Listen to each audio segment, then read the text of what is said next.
Nah, sebelum kita membahas manfaat ganja, mari kita pastikan terlebih dahulu dari mana sih asal tanaman ini.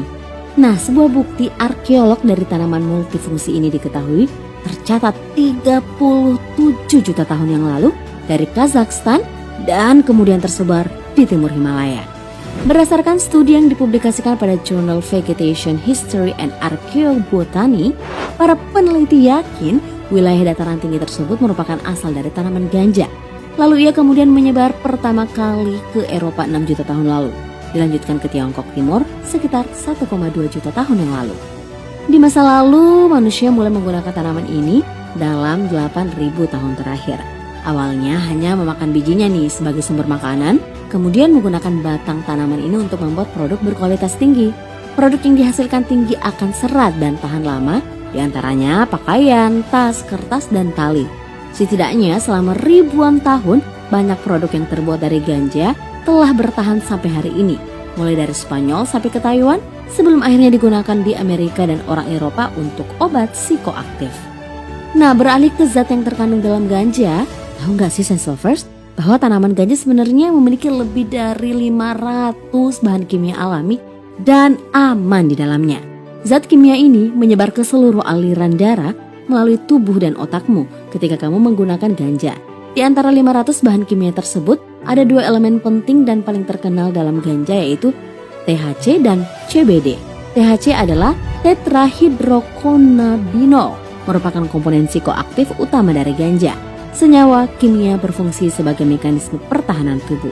THC pada tanaman ganja bekerja dengan meniru efek neurotransmitter yang sudah ada sebelumnya di otak kita, yang dikenal sebagai cannabinoid. Cannabinoid juga terdapat pada semua hewan, ikan, mamalia, dan reptil. Senyawa kimia dalam THC dapat mempengaruhi kumpulan saraf amigdala, menyebabkan imajinasi dan persepsi pikiran menjadi lebih menyenangkan dan menarik, tetapi juga memiliki potensi yang menyebabkan kecemasan pada orang yang tidak terbiasa dengannya. Meskipun yang diakui bahwa ganja memang berpotensi menimbulkan kecanduan nih, ternyata cannabinoid dan neurotransmitter yang terkandung dalam THC memberikan berbagai manfaat dan pengaruh pada sistem saraf seperti berfungsi untuk mengatur tidur, lapar, menghilangkan rasa sakit, pencegahan epilepsi, sistem kekebalan tubuh, dan bahkan telah terbukti menghambat sel kanker payudara. Sebenarnya selain ganja nih, banyak hal-hal lain yang juga bikin candu seperti kopi, gula, alkohol, dan heroin. Kasus kecanduan ganja sebenarnya relatif lebih rendah, yakni 9% saja, daripada ketergantungan pada alkohol dan heroin yang mencapai 15% dan 30%. Sebelum perbandingan sekitar 13% dari pengguna kopi telah mengembangkan ketergantungan, bahkan mereka bisa lemas dan tidak dapat bekerja jika belum minum kopi. Bahkan hingga saat ini, tidak pernah ada kasus seseorang yang overdosis pada marijuana. Sebuah penelitian pun juga pernah dilakukan untuk mengetahui batas konsumsi THC. Pada peneliti bereksperimen pada tikus dengan memberikannya suntikan sebanyak 40.000 kali, dan hasilnya menyebutkan kalau tikus tersebut hanya tertidur 3 hari dan bangun dengan keadaan sehat.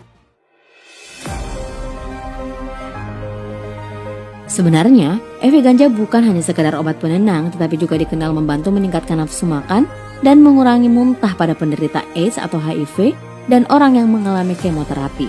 Zat antiinflamasi yang terkandung di dalamnya dapat juga membantu penderita insomnia, stres, rasa sakit kronis yang tinggi, epilepsi, dan bahkan yang mengalami sindrom Tourette.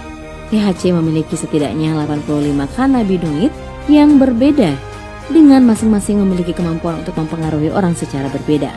Nah, selanjutnya adalah elemen penting yang terkandung di dalam ganja yang dikenal CBD atau cannabidiol, yang mengandung konsentrasi lebih tinggi daripada THC. CBD telah terbukti sangat efektif dalam mengendalikan kejang dan telah menyelamatkan jiwa dari banyak orang.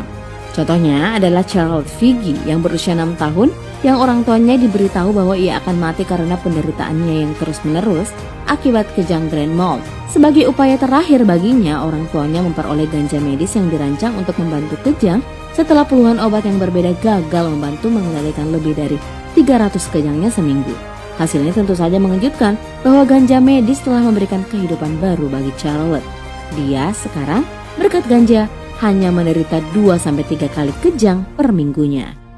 Nah, inilah juga nih yang menjadi dorongan besar bagi para ahli medis, ilmuwan aktivis lingkar ganja untuk mengurangi stigma seputar penyalahgunaan ganja. Ganja memiliki potensi digunakan untuk keperluan medis mensintesis obat yang dapat membantu mengatasi dan mengobati dan mencegah penyakit kronis serta menyelamatkan beberapa nyawa. Nah, itulah tadi fakta ilmiah di balik ganja. Terima kasih telah menonton. Berikan tanggapanmu di kolom komentar dan jangan lupa like dan share video ini ke teman-temanmu. Sampai jumpa di video selanjutnya, Science Lovers.